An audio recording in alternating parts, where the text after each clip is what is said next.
우리 서선주 목사님께서 샬롬에 대해서 말씀하셨고 저에게 질문을 하셨기 때문에 잠깐 말씀을 드립니다. 샬롬은 그 단어 의미가 그러니까 여러 가지로 번역되잖아요. 평강, 평화 이런 단어입니다. 그래서 이제 샬롬은 인사로도 사용돼요. 그러다 보니까 어떤 시점 그런 거 상관없이 아침에도 점심에도 저녁에도 상관없이 샬롬을 인사합니다.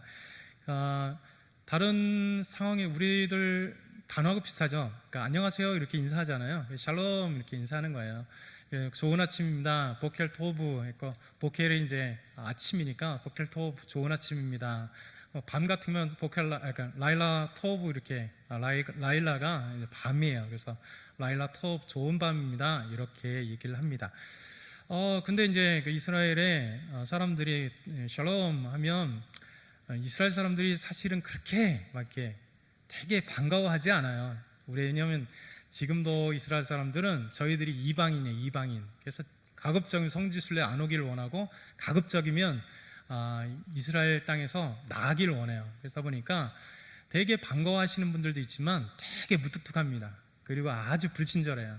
그러다 보니까 샬롬 해도 별로 이렇게 반가워하지 않고 인사니까 어쩔 수 없이 샬롬 하게 됩니다. 근데 이제 샬롬 하게 되면 이제 그래도 좋은 분들이 계시잖아요. 상냥한 분들. 특별히 아저씨들이나 남자들이 샬롬 하는 거 별로 못 봤어요. 대부분 다 보면 이제 여자분들이 샬롬 많이 합니다. 여자분들이 되게 이웃에게나 이렇게 저희들이 이렇게 인사를 하게 되면 되게 반가운 마음 있잖아요. 그래도 상냥하고 애교가 많으신 분들은 저희들이 샬롬 인사하면 항상 그분들은 샬롬 이렇게 인사를 해야 돼요. 샬롬을 2번 해요. 그러니까 특별한 의미가 없이 그냥 반가움의 표현이에요. 그래서 샬롬 하게 되면 샬롬 이렇게 친절한 아줌마들 얘기예요. 대부분 남자들은 묵뚝뚝하기 때문에 샬롬 별로 안 합니다. 그래서 샬롬의 어떤 그 특별한 의미들은 그렇게 많지는 않아요. 그래서 우리나라에 오셨던 어떤 분이 이렇게 샬롬의 어떤 신학에 대해서 얘기하고 샬롬이 이런 얘기다, 나도 평안, 너도 평안이다 이렇게 얘기하시는 분들은 그런 의미들이 있어요. 왜냐하면 이스라엘은 독특해요. 뭐가 독특하냐면 서로 존중해 줍니다. 그러니까 학자들도 서로 존중해줘요. 그러니까 이스라엘의 최고 인문 쪽의 학교가 히브리 대학교입니다. 히브리 대학교가 아주 이스라엘의 최고 학부예요. 거기서 이제 자기네 학교에서 노벨상 받은 사람들만 5명 이상 되니까요. 아인슈타인도 와서 유대인이었기 때문에 히브리대에서 강의를 했던 그 학교입니다. 테크니온이라고 하는 공대도 되게 유명하고 노벨상도 많이 받았습니다. 그러니까 그러면 히브리대에서 되게 유명하기 때문에 거기서 권위자고 세계적인 권위자라고 한다면 우리나라 생각한다면 서울대 모 교수 하면 그 사람의 말에 껍벅하고 그 사람이 이론이면 껍벅할 것 같지만 이스라엘은 그렇지가 않아요. 그러니까 그 사람은 그 사람이에요. 이스라엘의 그 학문적 특징이 그런 겁니다. 그분이 이런 얘기를 한 거, 그분은 그렇게 얘기하고 나는 이렇게 얘기해. 그래서 이스라엘은 그런 어떤 학문적 분위기에서 샬롬에 대해서 이런 얘기가 이런 뜻이야. 그래, 그런 뜻이야. 샬롬이 이런 뜻이야. 그래, 그런 뜻이야. 이런 거예요. 그래서 우리나라는 이제 어떤 사람이 권위가 있고 힘이 있으면 그 사람 얘기가 마치 진리인 것처럼 막 다 얘기되고 학문 안에서도 다 끄집어와서 그 사람 얘기하지만 이스라엘은 그렇지 않아요. 절대 그렇지 않습니다. 이스라엘은 그냥 그 사람이고 나는 나고 서로 학문적 분위기도 그렇게 인정해주는 분위기 때문에 절대 그런 것들이 보통 없더라고요. 그래서 이제 저도 그렇게 들어왔고 한국에 와서 한국 이스라엘 세미나에서 지금 총신대 신학대학원 교수님이 자기 박사 논문을 이렇게 감추려서 이렇게 이야기하는 세미나에 잠깐 들었습니다. 근데 이제 그분이 이제 쭉 얘기하다가 자기 박사 논문 때 영국에서 논문을 이렇게 쭉 이제 심사받을 때 그 심사위원 중에 하나가 누가냐면 이제 캠브리지 대학교에서 오신 아주 유명하신 교수가 자기 심사위원 교수였대요. 그분 이제 한참 박사 논문을 잘 쭉 하시다가 이런 얘기를 했답니다. 이스라엘의 히브리 대학교에 아주 유명한 언어적으로 유명하신 분이 계신데 그분이 세계 최고의 아주 최고의 권위자입니다. 만약에 그분이 이 논문의 이 부분을 그분의 이론을 갖고 조금만 당신이 뒤엎으면 조금 더 연구해서 그 논문에 대해서 이렇게 하면 당신 세계적인 교수가 될 수 있었을 텐데요 라고 이렇게 할 정도로 그렇게 얘기했대요. 그래서 옆에 있는 좌장이었던 히브리대에서 박사를 받은 신모모 교수, 지금 한국 외대에 계시는데, 그분이 이제 물어보는 거예요. 이 모모 교수님께서 진짜 그러냐, 이스라엘의 그 히브리대 교수 그분이 그렇게 아주 언어적으로 탁월하신 분이냐 라고 얘기했더니, 똑같은 얘기를 하는 겁니다. 신모모 교수님께서 이런 얘기입니다. 아닙니다. 이스라엘은 권위가 있다고 해서 그분의 말을 다 따르지는 않습니다. 이스라엘 학문 분위기가 그래요. 그분은 그 얘기하면 그래, 당신은 그렇게 얘기하고 나는 이렇게 얘기해. 그래서 서로 그냥 존중해주고 이해해주는 그런 얘기. 그래서 이스라엘 학문 분위기가 원래 그래요. 그리고 이스라엘 자체가 그런 어떤 분위기입니다. 그래서 이스라엘에서 갔다 와서 이스라엘이 유대인이 이렇게 얘기해, 그럴 수도 있고 또 다른 분이 그렇습니다.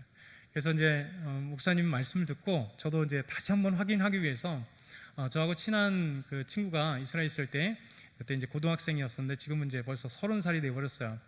이 친구에게 한번 전화를 해봤어요. 그래서 이스라엘에서 한 25년 이상 살고 지금 이제 텔아비브 대학교의 4학년 졸업반인 학생이 이제 9월 졸업이기 때문에 이제 졸업합니다. 물어봤어요. 야 동성아, 샬롬이 어떤 뜻이냐? 아니 그냥 인사인데요. 그래서 혹시 이런 뜻은 없냐? 이스라엘 이렇기 때문에 와서 얘기 듣고 가신 분이 그렇게 얘기하지만 똑같은 얘기입니다. 이렇게도 얘기하고 저렇게도 얘기한다, 이렇게 얘기를 하세요. 그래서 우리가 이 어떤 문화 아니 환경이 다르기 때문에 그런 부분들이 좀 있어요. 그래서 그런 얘기를 생각해 보시면 좋아요. 저번에 또 인사를 하셨기 때문에 샬롬은 되게 좋은 인사예요. 상관없이 아무 때나 평강이라는 뜻이잖아요. 평화, 그런 좋은 뜻이기 때문에 한번 같이 인사해 볼게요. 유대인들처럼 묵뚝뚝한 이스라엘 묵뚝뚝해서 샬롬 한번 하지 마시고 정말 이렇게 상냥한 아줌마처럼 샬롬 하면 샬롬 한번 그렇게 해볼게요. 같이 함께 얘기하면 안 되니까 양쪽에서 이쪽 분은 한번 샬롬 하면 이쪽에서 샬롬 해줄게요. 이쪽에서 같이 한번 인사해 볼게요. 서로 같이 시작. 샬롬 네, 좋은 인사입니다. 그래서 교회 안에서도 인사를 많이 하면 좋아요. 저도 샬롬을 많이 인사하거든요. 샬롬 하면 또 제가 샬롬 할 수 없잖아요. 대부분 다 먼저 인사하면 샬롬 인사하시는 분도 있는데 아주 상냥한 아줌마들이 샬롬 이렇게 인사해요. 무뚝뚝한 유대인들은 아주 싫어해요. 그래서 유대인들이 아주 안 좋습니다.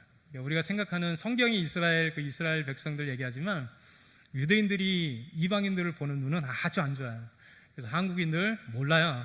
다 일본 사람이라고 생각해요. 아니면 중국인들이라고. 아무리 한국인들이 얘기를 드럼 코리아라고 얘기를 해도 별로 신경 안 써요. 얼마나 무뚝뚝한지 모르겠습니다. 그래서 성경에 이스라엘 사람들, 유대인에 대해서 생각하지만 우리가 그런 유대인을 생각하면 안 돼요. 정말 믿음 좋은 유대인들 없어요. 믿음 좋은 유대인들은 없습니다. 이스라엘이 선교 지역 지금 2%밖에 되지 않습니다. 예수 믿는 2%, 메시아닉 주라고 해요. 그래서 예수 믿는 유대인들이 2%밖에 안 돼요. 나머지는 뭐냐? 우리가 지금 이스라엘 생각하면 이스라엘 보면 예수님을 안 믿으니까 다 유대교냐? 천만의 말씀입니다. 이스라엘은 아주 독특합니다. 이스라엘은 종교인들이 20%예요. 20%. 종교인이라고 하면 뭐냐면 그냥 구약을 그냥 하나님의 말씀으로 믿는 사람들이 20%예요. 근데 20%가 진짜 다 20%냐? 그렇지는 않습니다. 그 20% 중에 5% 정도, 그러니까 5% 정도가 완전 이제 종교인 나티들. 그래서 딱 키파, 유대인 생각하면 키파, 이렇게 빵떡 모자 있잖아요. 빵떡 모자 쓰고 검은 옷 입고, 이게 18세기 때 생긴 건데 검은 옷 입고 쫙 수염 이렇게 했다. 이 사람들을 종교인이라고 그래요. 종교인들. 이 사람들이 구약의 하나님을 철저히 믿고, 예수님은 안 믿고 구약의 예수님을 철저히 믿고 있는 이 종교인들, 나티들, 이분들이 이제 5%예요. 5%. 이 사람들이 진짜 아주 구약을 잘 믿고 있고 종교인으로 살아가고, 그리고 그들이 가지고 있는 성경 열심히 읽습니다. 근데 이스라엘 나중에 가보시면 알겠지만 이게 쫙 종교인들이 멋있게 가요. 그리고 옆에 깍고기가 이렇게 끼고 이렇게 쫙 갑니다. 근데 이제 오해하시면 안 되는 게 성경이 아니에요. 성경이 아니고 이 사람들이 냈다 읽는 것은 두 가지예요. 하나는 기도집, 기도를 쭉 써놓은 기도집이고, 또 하나는 탈무드. 그러니까 많은 사람들이 오해를 해요. 그러니까 유대인을 가면, 이스라엘 가면 와, 저 종교인들이 엄청 성경을 읽는구나.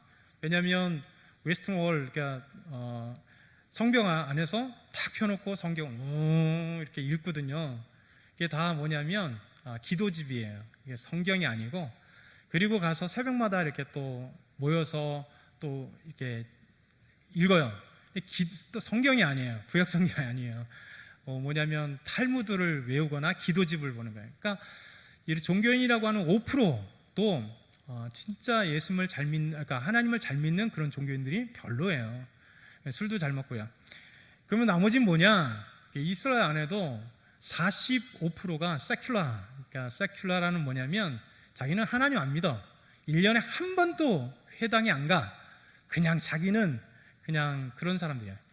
그러니까 우리나라가 이스라엘 생각하는 건 되게 오해입니다. 성경을 통해서 이스라엘이지만 지금 그게 누가 조사한 거냐면 이스라엘 자체 국가에서 10몇 년 전에, 제가 이스라엘 가기 전에 그냥 신문에 이게 실었던 거예요. 자기네가 조사해가지고.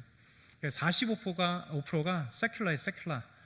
세큘라들은 지 멋대로 해요. 그래서 유대에게 이스라엘 사람들이, 유대인들이, 이 동성애자들이 무지하게 많습니다. 텔아비브에 가면, 예루살렘은 종교 도시이기 때문에 별로 이렇게 안 보여요.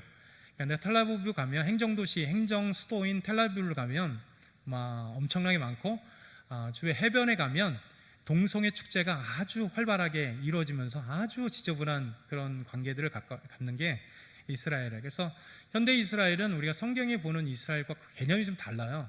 그래서 조금 오해를 풀어야 돼요. 이스라엘 하면 되게 아직도 종교인과 같이 구약에 잘 믿고 그렇게 따를 것 같지만 그렇지 않더라는 거예요. 그래서 이런 부분들을 조금 또 이해해 보면 우리가 뭐 이스라엘에 대한 환상을 좀 깨면 좋아요. 환상. 그건 성경에 있는 이스라엘이고 지금의 이스라엘은 아니에요. 그래서 유대인들도, 종교인들도 진짜 몇 퍼센트가 그 종교인이고, 종교인들은 일 안 해요. 국가에서 다 돈이 나오거든요. 근데 돈 나오는 그 돈 갖고 매일같이 탈무드하고 기도집 갖고 외우고 있는 거예요. 그런데 그 사람들이 이스라엘의 모든 것을 다 장악합니다. 경제, 정치, 법, 그 다음에 모든 사회. 그래서 이 5%가 이스라엘을 움직이기 때문에 함부로 하지 못해요. 그래서 이스라엘은 참 독특한 구조를 가지고 있습니다. 자, 잠깐 기도하고 말씀 들어가죠. 하나님 감사합니다. 오늘도 하나님 말씀 주셔서 감사합니다. 오늘도 믿음으로 나아갈 수 있도록 도와주옵소서. 신실한 하나님의 말씀 때문에 저희가 살아갈 수 있도록 은혜 베풀어 주옵소서. 감사합니다. 예수 그리스도의 이름으로 기도드립나이다. 아멘.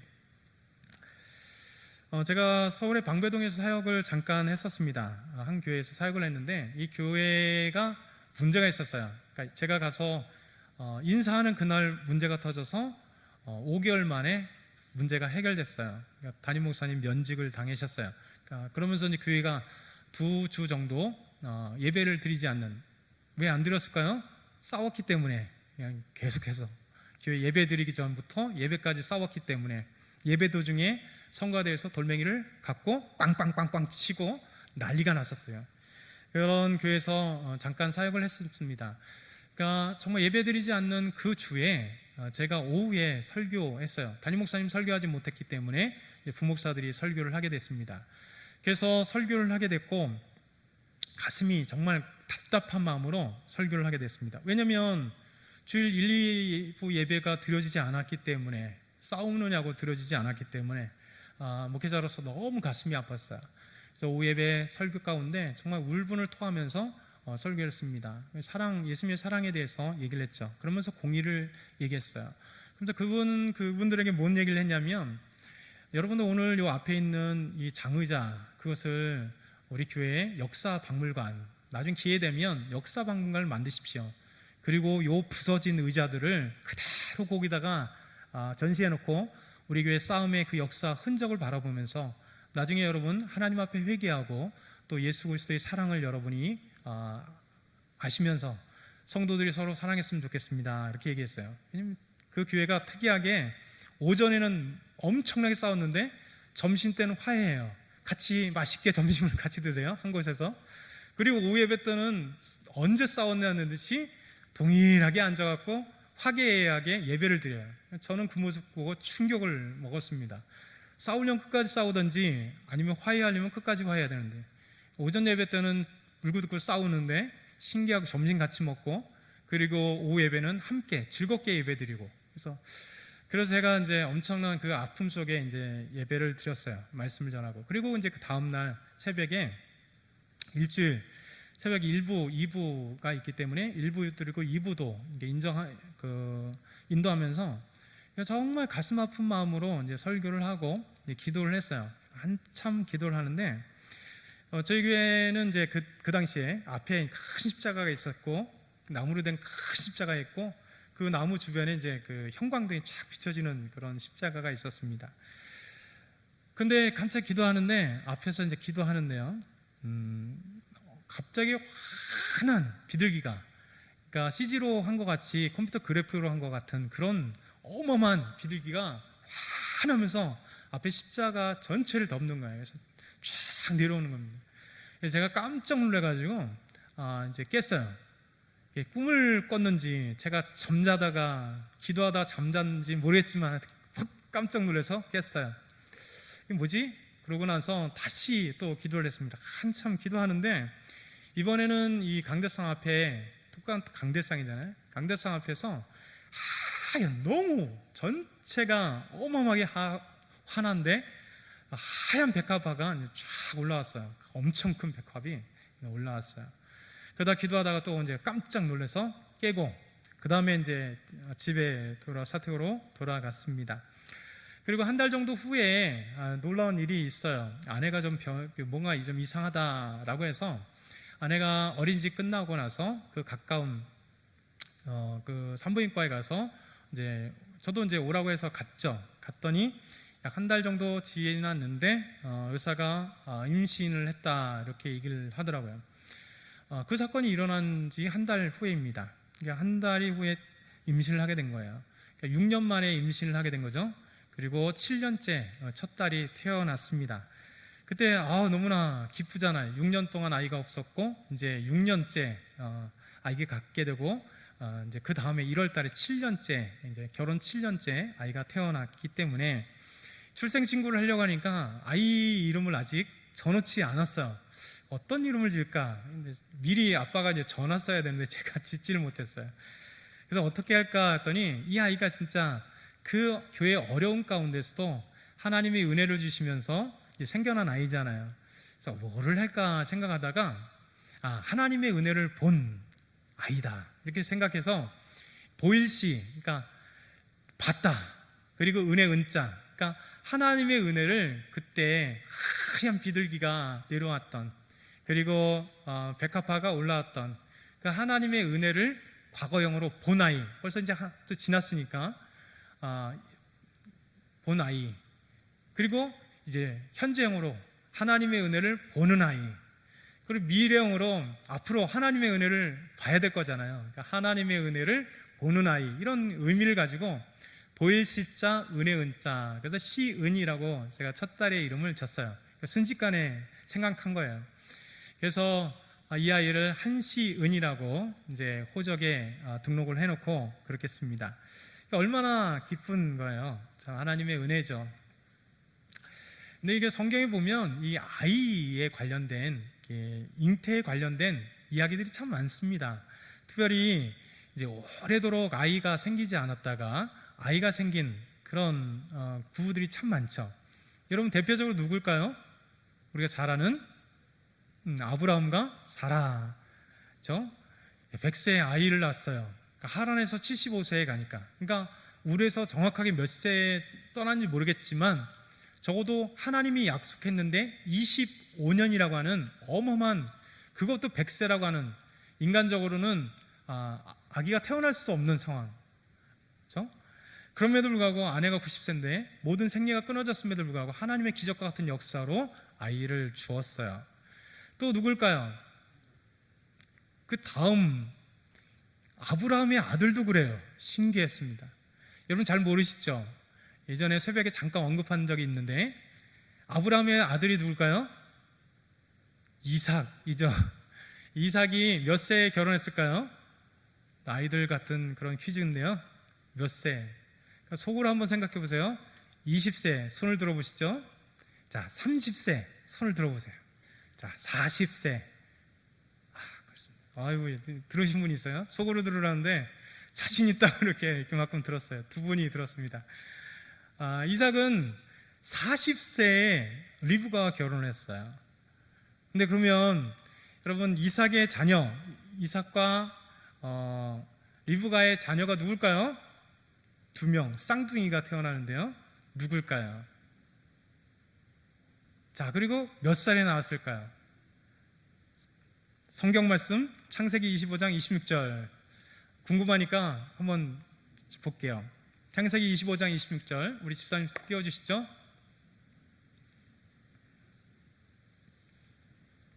PPT에 있는데요.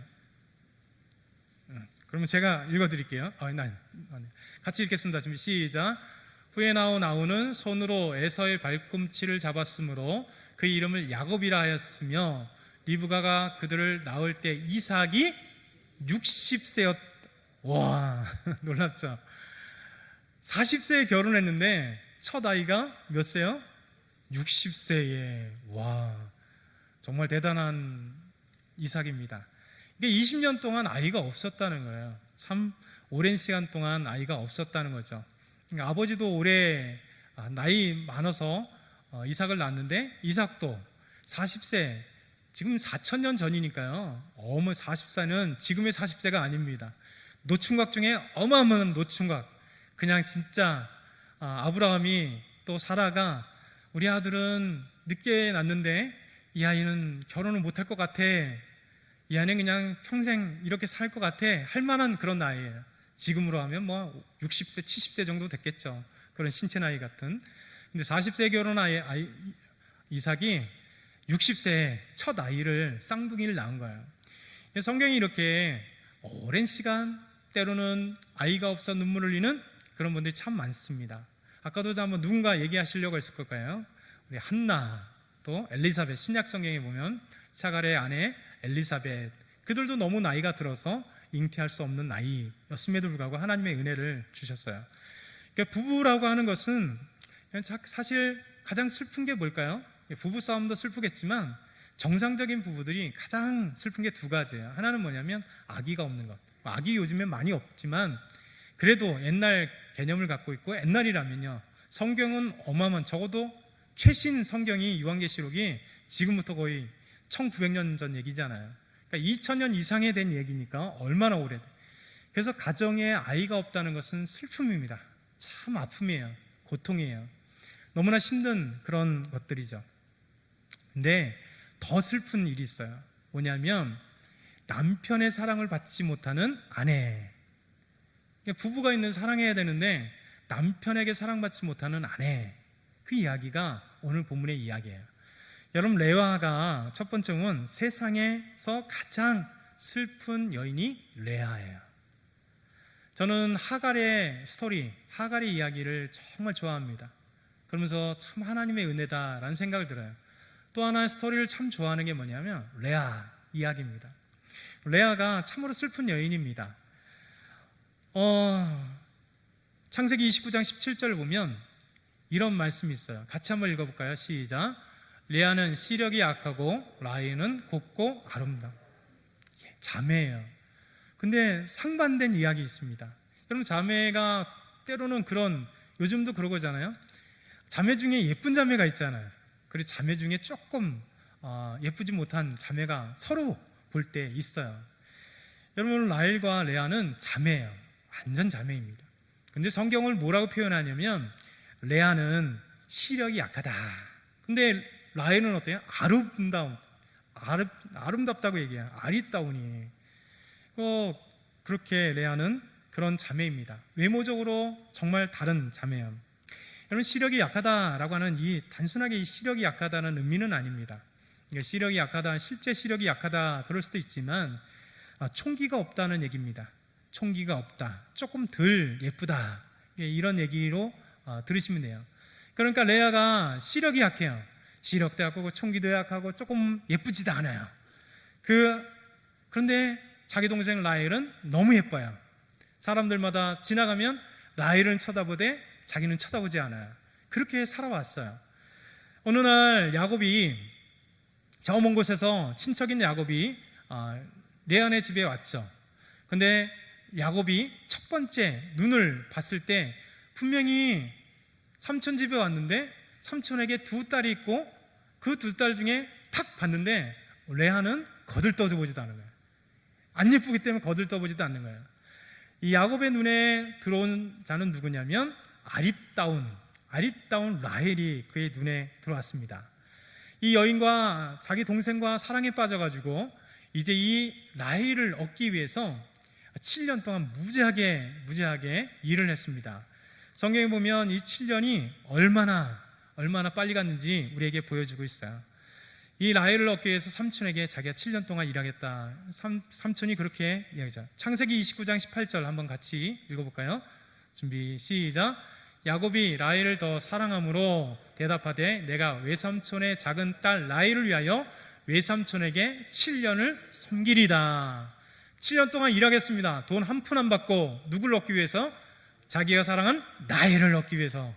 어떻게 보면 남자는 이 정도 돼야죠. 진짜 사랑하는 사람 자기가 얻기 위해서 장인이 될 이 사람에게, 외삼촌에게 7년 동안 봉사하겠습니다. 더 돈 한 푼도 안 주셔도 됩니다.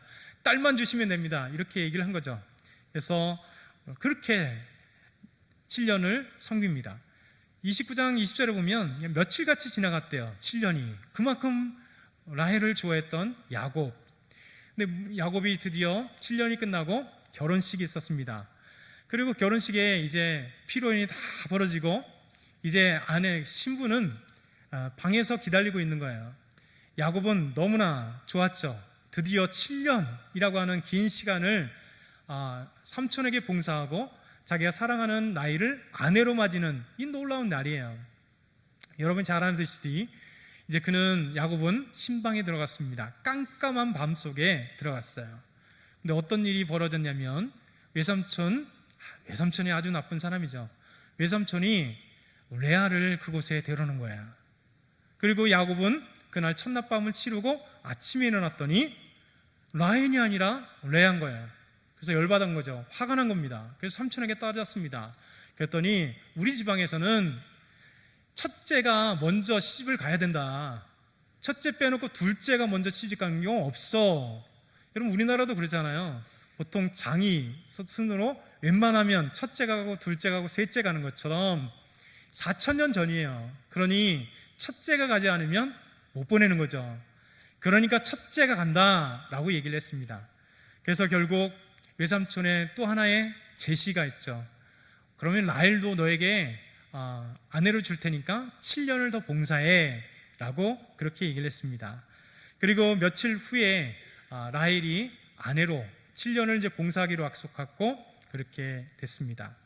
여러분 이런 상황들을 보시면 레아는 항상 태어나서 어른이 될 때까지 자기 동생은 예쁘고 자기는 별로 안 예쁘고 라헬은 총명하고 자기는 총명하지도 않고 항상 비교의식 속에 살았던 이 자매예요.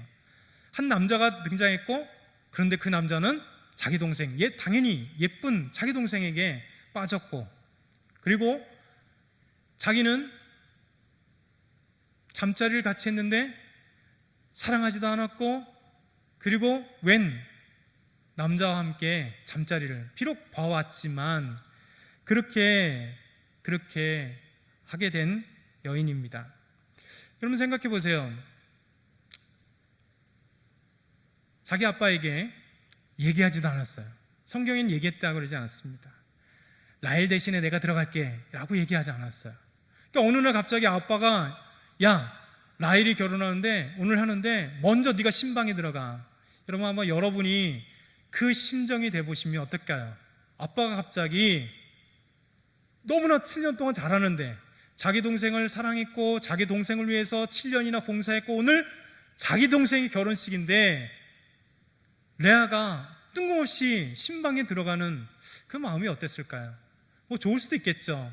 정말 자기도 야곱을 사랑했고 야곱을 진짜 했는데 어쩔 수 없기 때문에 항상 그런 마음이 있을지 모르겠지만 어찌됐든 간에 라헬 대신에 신방에 들어가서 아침에 발견됐는데 자기 앞에 함께 잠자리를 했던 그 야곱이 놀래서 소스라치는 그 얼굴을 보지 않았겠어요? 라헬인 줄 알았는데 언니 레아. 너무나 고통스러운 것이죠. 여러분, 이런 현실을 갖고 있는 레아예요. 근데 하나님은 이런 현실을 갖고 있는 레아에게 참으로 은혜를 베풀어 주십니다. 여러분, 두 번째, 사랑받지 못한 레아, 그러나 하나님의 은혜를 얻습니다. 저는 이것 때문에 마음에 너무 감동이 돼요. 그러니까 하나님이 얼마나 사랑하시는지. 왜냐하면 이 슬픈 레아, 이 레아에게 하나님이 찾아오십니다. 그리고 자기가 결혼하고 싶지 않았는데 라헬 대신에 신방에 들어갔고 이 야곱의 첫 번째 아내가 된 거죠. 부인이에요. 그런데 29장 31절 한번 같이 읽어보겠습니다. 시작. 여호와께서 레아가 사랑받지 못함을 보시고 그의 태를 여셨으나 라헬은 자녀가 없었더라. 여기 놀라운 말씀을 갖고 있는 것입니다. 레아가 어때요? 사랑받지 못하였다. 누구에게요? 자기 남편 야곱에게. 레아는 어부지리로 결혼하게 됐기 때문에, 그리고 7년 동안 그냥 순간 지나가는 것처럼 7년을 라헬을 위해서 봉사했던 그 야곱. 여러분, 야곱이 눈길이나 줬겠습니까? 그렇기 때문에 레아는 어쨌든 간에 신방을 치르고 아내가 됐는데 야곱의 사랑, 자기 남편의 사랑을 받지 못한 거예요. 천덕꾸러기가 된 거죠. 매일 살아도 아무런 기쁨이 없고 남편에게도 눈길 하나 받을 수 없는 레아. 여기에 하나님의 은혜가 있어요. 저는 이 말씀 보면서 정말 감격을 많이 합니다. 뭐라고 얘기했습니까? 금방 읽었습니다. 여호와께서 레아가 사랑받지 못함을 보셨다. 하나님이 레아를 보신 거예요. 정말 천덕꾸러기 같은 그 레아를 하나님이 보신 거예요. 자기 남편에게 사랑받지 못하는 그런 레아를 하나님이 보신 거예요. 그래서 어떻게 했다고요? 태를 열어주셨다는 거예요. 아이를 주셨다는 겁니다. 이게 하나님의 사랑이에요. 정말로 하나님이 너무나 놀랍게 레아를 사랑하시는 그 하나님의 사랑입니다. 여러분, 드디어 레아가 아기를 가졌어요. 금방 읽었었던 말씀 중에 라헬은 아기가 없었다고요. 만약에 라헬이 아기까지 가졌다면 여러분, 게임은 끝난 겁니다. 사랑하는 아내 그리고 아기까지. 그렇다면 레아는 절대 야곱의 눈길 하나 받을 수 없는 그런 천덕기록으로 끝까지 살았을 것입니다. 근데 아기가 드디어 생긴 겁니다. 첫 아이가 생긴 거예요. 여러분, 레아는 정실 부인이에요. 첫 번째 아내잖아요. 그리고 그 아이에게 태의 문이 열렸어요. 그리고 아기가 생긴 것입니다. 그럼 어떤 일이 있을까요? 첫 번째, 어쨌든 간에 야곱의 첫째 아들이기 때문에 장자권을 가져요. 그래서 장자의 축복권을 그가 소유할 수 있습니다. 그러면 모든 것이 끝났을 것 같잖아요. 근데 신기하게 성경은 레아가 여자임을 우리에게 보여줘요. 레아는 자기 아들이 생기고 첫째가 생기기 때문에 장자권을 갖고 축복권을 가지며, 그리고 아버지에게 사랑받겠지라고 생각하지 않고 레아는 근원적인 그 울음, 근원적인 아픔, 근원적인 생각들을 갖고 있어요. 여러분, 32절 한번 볼게요. 같이 읽겠습니다. 32절 시작. 레아가 임신하여 아들을 낳고 그 이름을 르우벤이라 하여 이르되 여호와께서 나의 괴로움을 돌보셨으니 이제는 내 남편이 나를 사랑하리로다 하였더라. 아멘. 르우벤은 벤이 히브리어로 아들이라는 거예요. 그러니까 뭐냐면 보라 아들이야. 여러분, 아들의 이름을 르우벤, 보라 아들이야. 여러분, 얼마나 기쁨의 탄성이에요. 르우벤이란 이름 자체가 보라, 봐, 아들이야, 이런 의미를 갖고 있어요. 아들 낳았습니다. 첫째 아들 르우벤을 낳았어요. 레아가 너무 기쁘게 탄성을 지으면서 그 탄성의 이름이 르우벤 첫째 아들이 된 거예요. 여러분, 그러면 어떻게 했을까요? 아까도 얘기했지만 아들, 첫 아들이에요. 이 첫 아들의 위대함이 얼마나 가정에 중요한지, 장자가 얼마나 중요한지. 여러분, 우리나라에도 장자가 엄청 중요하잖아요. 모든 옛날에는 장자들이 재산을 이만큼 받았어요. 장자가 부모의 모든 사랑을 독차지했어요. 장자가 그 집안의 모든 결정권을 줄 수 있는, 여러분, 우리나라는 장자 중심이잖아요. 이스라엘도 장자가 중심이었습니다. 장자가 태어났으니 장자를 중심으로 해서 레아가 이제라고 했어야 돼요. 근데 여러분, 레아는 여자예요. 레아는 아내였어요. 아들을 낳았는데 이제 그 아들이 매개체가 된 거예요. 뭐라고요? 여호와께서 나의 괴로움, 아기가 생겼는데 야곱은 눈길을 주지 않았다는 말이 여기에서 우린 추측해 볼 수 있어요. 사랑을 못 받았다는 것을 알 수 있어요. 그러면서 뭐라고 얘기합니까? 나의 괴로움을 하나님이 보셨는데 이제는, 이게 중요합니다. 이제까지 없었던 내 남편이 나를 사랑하리로다. 여러분, 레아가 사랑을 못 받은 거예요. 눈길도 주지 않았던 거예요. 아기가 잉태되었고 하나님께서 그가 사랑받지 못함을 불쌍히 여기셔서 태문을 여주셨고, 그러면 몇 개월이요? 10개월 동안. 여러분, 10개월 동안 야곱이 레아를 보지도 않았고 사랑도 주지 않았고 보지도 않았다는 거예요. 그래서 괴로움을 가졌었고, 그리고 그 아이가 태어나는 순간 보라, 아들이야, 루벤. 그러면서 이제는 이 아이 때문에 내가 남편 야곱의 사랑을 받을 수 있어. 여러분, 아내의 그 심정 아니겠어요? 사랑받지 못한 이 레아의 심정 아니겠어요? 이 레아의 심정이 여기에 그대로 드러나는 겁니다. 그럼에도 불구하고 그것으로 끝났습니다. 야곱은 아이가 태어났음에도 불구하고, 자기에게 첫 번째 장자가 태어났음에도 불구하고 다시 눈길을 주지 않고 사랑을 주지 않아요. 그것이 둘째 아이가 태어날 때 우리에게 보여줍니다. 우리 33절 같이 한번 보겠습니다. 준비. 33절 시작. 그가 다시 임신하여 아들을 낳고 이르되 여호와께서 내가 사랑받지 못함을 들으셨으므로 내게 이 아들도 주셨도다 하고 그 이름 시몬이라 하였다. 여러분, 시몬, 둘째가 생겼어요. 첫째를 루벤을 낳았어도 사랑을 받지 못했어요. 둘째를 가졌어요. 그런데 레아의 고백이 있습니다. 여호와께서 내가 사랑받지 못함을 들으셨으므로 내게 이 아들도 둘째 주셨다, 이렇게 얘기를 해요. 그러면서 아이를 낳을 때 그 아이 이름을 시몬이라, 들으셨다, 들음이라고 하는 의미예요. 하나님이 나의 고통을 들으시고 하나님이 내 남편에게 사랑받지 못한 걸 보고 들으시고 그래서 이 아이를 주셨다라고 하는 그 이름을 갖게 된 것입니다. 여러분, 이것으로 끝났을까요? 아닙니다. 성경은 계속해서 레아의 그 고통을, 적어도 2년 이상이에요. 그런데 계속해서 셋째 아이를 가질 때 레아는 또 고통의 소리를 이야기합니다. 우리 다음 절 한번 34절 같이 읽어보겠습니다. 시작. 그가 또 임신하여 아들을 낳고 이르되 내가 그에게 새 아들을 낳았으니 내 남편이 지금부터 나와 연합하리로다 하고 그 이름을 레위라 하였으며, 레위라는 뜻은 그 있던 연합이라는 뜻이에요. 여러분, 셋째 아들 낳았는데 이름을 레위라고 했어요. 이제부터는 나와 연합하리로다. 무슨 얘기입니까? 나와 함께 잠자리를 하고 나와 함께 걷고 나와 함께 할 수 있도록 연합하여서 내가 내 남편 야곱의 사랑을 받으며 야곱의 관심을 받으며 야곱과 함께하는 시간들이 있었으면 좋겠다는 거예요. 여러분, 아직도 사랑을 받지 못하고 아직도 관심 받기고 어느 날 갑자기 잠자리를 했는데 아기가 생기고, 그러나 그것으로 끝나는. 그래서 레아가 셋째 아이를 낳으면서 그 이름을, 이제는 얼마나 레아의 가슴에 사무친 얘기가, 이제는 루벤을 낳으면서 내 남편이 나를 사랑할 거야. 시몬을 낳으면서 내 남편이 야곱이 나를 사랑할 거야.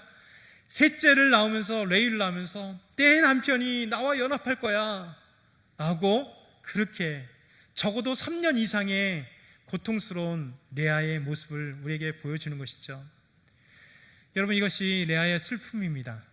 우리 성경을 봐도 참으로 슬퍼요. 근데 하나님은 공평하게도 라헬에게는 아직 아이를 주시 않았다는 거예요.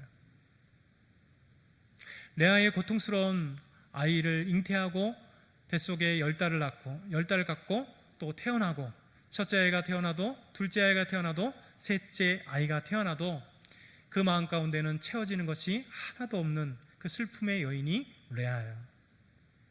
여러분, 그러나 레아에게 누가 집중했죠? 누가 사랑했습니까? 하나님이. 저는 이 모습 때문에 너무 마음이 정말 감사해요. 하나님, 여러분의 삶 속에 그렇지 않습니까? 때로는 우리가 그 누구에 관심 없다 할지라도 여러분, 가장 관심 있는 분은 우리의 하나님이세요. 나의 하나님, 우리의 하나님, 정말 세상의 그 어떤 것도 바꿔도 우리를 버리시지 않는 우리 하나님, 자기 아들까지도 아낌없이 이 땅에 보내주시기까지 우리 사랑하시는 하나님, 그 관심 속에 우리를 일거수일투족을 보고 계시고 우리 연약함을 보고 계시는 우리 하나님이십니다. 그래서 나의 모든 것을 보시며 내가 너를 사랑한다 말씀하시는 주님, 내가 너와 함께 있겠다 임마누엘 하나님으로 내가 너와 함께 하겠다 말씀하시는 주님, 내가 어디를 걷든지 내가 너의 모든 길을 걸으며 내가 너와 함께 동행하겠다 말씀하신 주님, 그래서 우리의 모든 삶의 길을 인도하시고 나와 함께 해주시고, 내가 때로는 판단이 흐려서 잘못 판단하려 할 때 그것 아니야, 하나님이 길을 알려주시면서 바른 판단과 바른 삶을 살 수 있도록 우리와 함께 하시는 하나님의 놀라운 은혜, 이것 때문에 저는 레아의 이 사건을 통해서 하나님 앞에 정말 감사하고 레아의 모습을 보면서 은혜가 됩니다. 네, 마지막으로 여러분, 레아가 이것으로 끝났다면 여러분, 레아는 슬픈 인생일 것입니다. 네, 마지막 넷째 아이를 낳으면서 놀라운 변화가 레아에게 있습니다. 우리 마지막으로 35절 같이 한번 읽어볼게요. 35절 준비 시작. 그가 또 임신하여 아들을 낳고 이르되 내가 이제는 여호와를 찬송하리로다 하고, 이로 말미암아 그가 그의 이름을 유다라 하였고 그의 출산이 멈추었더라. 아멘. 나중에 또 낳지만 멈추었어요. 여러분, 레아의 심정의 변화가 있었습니다. 이제까지는 무엇이에요? 그 모든 관심은 뭐였습니까? 남편, 야곱의 사랑, 야곱의 관심, 야곱과 함께하는 것, 온통 자기 남편. 그래서 첫째 아이, 둘째 아이, 셋째 아이들 낳아도 이 아이 때문에 날 사랑해 주겠지, 이 아이 때문에 날 사랑해 주겠지, 이 아이와 함께 이제 내 남편과 연합한 삶을 살겠지. 여러분, 그러나 그것으로 끝났습니다. 놀랍게도 레아가 네 번째 아이를 가짐으로, 그가 태어남으로 인생의 전환점이 되었던 것입니다. 뭐냐면 그의 관심, 그의 목적, 그의 온통 그의 눈이 이제는 야곱이 아니라 지금까지 은혜 베풀어 주신 하나님, 어떤 계기인지 모르겠으나 이제 그 눈이 야곱이 아닌 하나님으로 향하고 있다는 거예요. 그의 모든 삶이 하나님으로 향하고 있다는 것입니다. 그래서 임신하여 아들을 낳고 이제는, 여러분, 그전엔 뭐였습니까? 이제는 나를 사랑해 주겠지, 이제는 나를 사랑해 주겠지, 야곱이, 내 남편이. 근데 이제는 뭐라고 합니까? 이제는 여호와를 찬송하리로다. 아멘. 여러분, 인생의 반전이 여기 있습니다. 레아의 사건에 놀라운 은혜가 여기 있는 거예요. 지금까지 사람을 보았고 사람의 사랑을 보려고 했고 사람의 어떤 것을 요구했으나, 여러분, 하나님의 은혜를 체험하는 그 순간 나와 함께 하시는 하나님 보고 지금까지 태문을 열어주신 하나님의 놀라운 은혜를 본 레아가 드디어 사람이 아닌, 남편이 아닌 진정한 사랑의 근원자 하나님을 보게 된 거예요. 그래서 이 유다를 낳으면서 그 이름이 찬송이라고 하는 뜻의 유다 이름을 붙인 것입니다. 이제는 여호와를 찬송하리로다. 이제는 여호와를 찬송하리로다.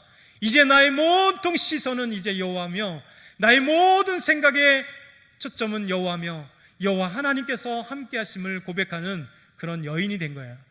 여러분, 슬픔의 여인에서 기쁨의 여인이 된 겁니다.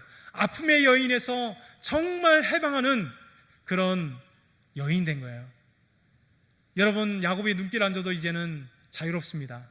야곱을 사랑 안 해주셔도 진정한 사랑자이신 하나님을 발견했기에 그는 찬송할 수 있는 것이에요. 여호와 하나님을 찬송하고 여호와 하나님과 함께 하며 이제 내 아이를 키워도 자신 있게 살아갈 수 있게 된 것입니다. 여러분, 집착이 우리를 망하게 만듭니다. 어디에 집착?